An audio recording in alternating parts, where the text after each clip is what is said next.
Hello, my name is Darren Thomas, and I am the Director of Educational Research Techniques.com. In this video, we're going to take a look at the test blueprint and how this mechanism for organizing your assessments and exams can be used to help your students. So let's take a look first at the problem. We all know as educators the difficulty of having to create tests, exams, assessment, even assignments, if you will. You have to keep in mind, okay, what material did I cover? Okay, how do I assess the students? And what can I do to reach them at different levels of thinking? I'm of course assuming that you're familiar with Bloom's taxonomy and the ideas of different levels of thinking, from memorization all the way up to creation. As an instructor, when you're developing assessment, you want to make sure that you are able to assess their understanding at different levels. Often memorization is not enough. They have to be able to go beyond that to synthesizing and applying, and also even at times to evaluating and creating, in order for you to be for sure that they are able to not only know the knowledge, but to do something with the knowledge. And so this is our problem. This is one of our primary challenges, in addition to just presenting material to students, is that we have to make sure that we are able to assess, to check the students' understanding and their ability to not only repeat the knowledge, but also to use the knowledge. And so the solution for this is the test blueprint.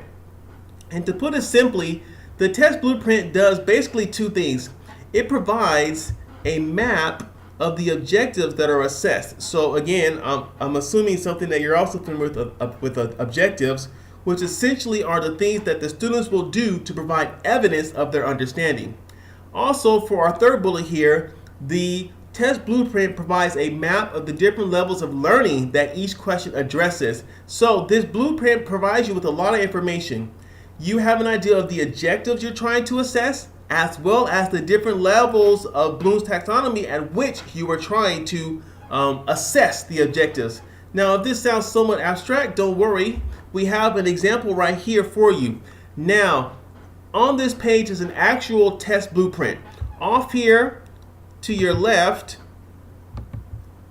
you have the objectives right here. These are the objectives that you, as the instructor, these are the things that the students are going to do. So this particular test blueprint is an example from like a teacher education class. And so here in this test blueprint, the students need to develop an aim from the needs assessment. So I have them do some evaluation, formative evaluation type things. They had to develop goals and develop standards and objectives. These are all things that the students needed to do, and that the instructor provided guidance and instruction for in order for them to achieve it. So off to the left, you have the objectives. So in our example here, we have 1, 2, 3, 4 objectives that we are trying to make sure are incorporated into either an assignment or more commonly into a test or an exam, if you will.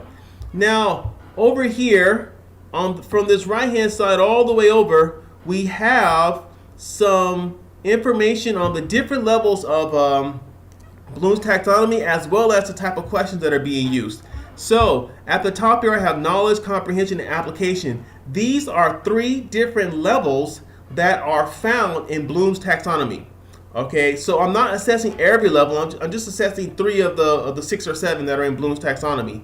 Now, underneath that, we have like a 1TF, a 1MC, a 1LE. Again, these are just examples, but 1TF, if you look at the key at the bottom, stands for true-false question.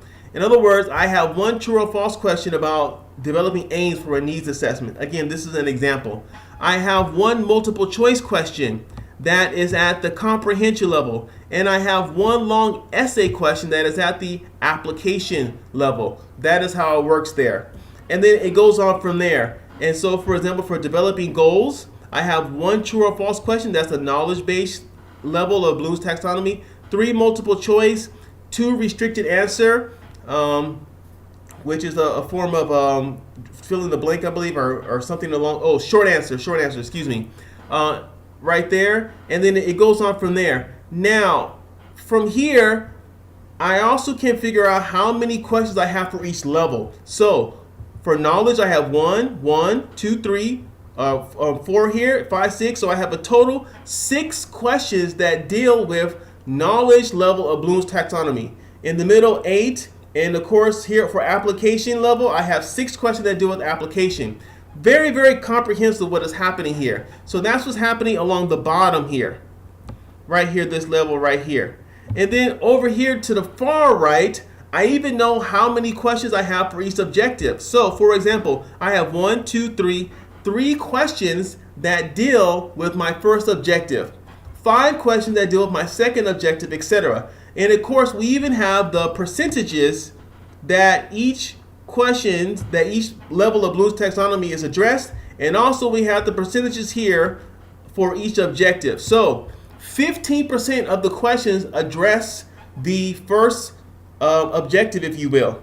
And over here, 30% of the questions deal with the knowledge level of Bloom's taxonomy. This is very, very comprehensive. Very, very just makes it clear what you're trying to do. And then at the bottom here, I have one more piece of information. I even have the percentages of each question. So 30% of all of my questions are true and false. 40% are multiple choice, etc. So by creating a test blueprint, you really get a deep understanding of what exactly your exam is trying to do. For those of you who are teaching at the K-12 level, this is very, very powerful because you can explain to administrators, even parents, how your exams are set up and what exactly you are trying to do during your exam. Very, very powerful. Hard to argue with this kind of preparation and this kind of clarity in terms of developing your assessment.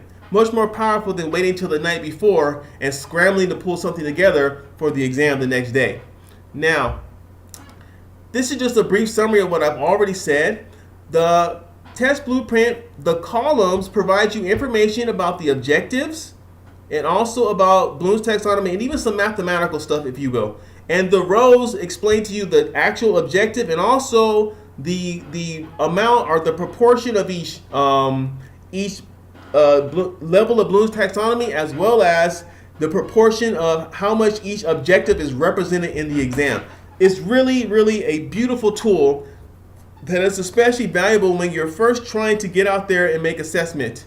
So in this video, we took a look at the test blueprint, which is a very powerful tool to help you to organize your exams. It gives you 2 clear advantages. 1, it helps you to determine what is going to be on the exam in terms of the objectives, like what you're trying to assess.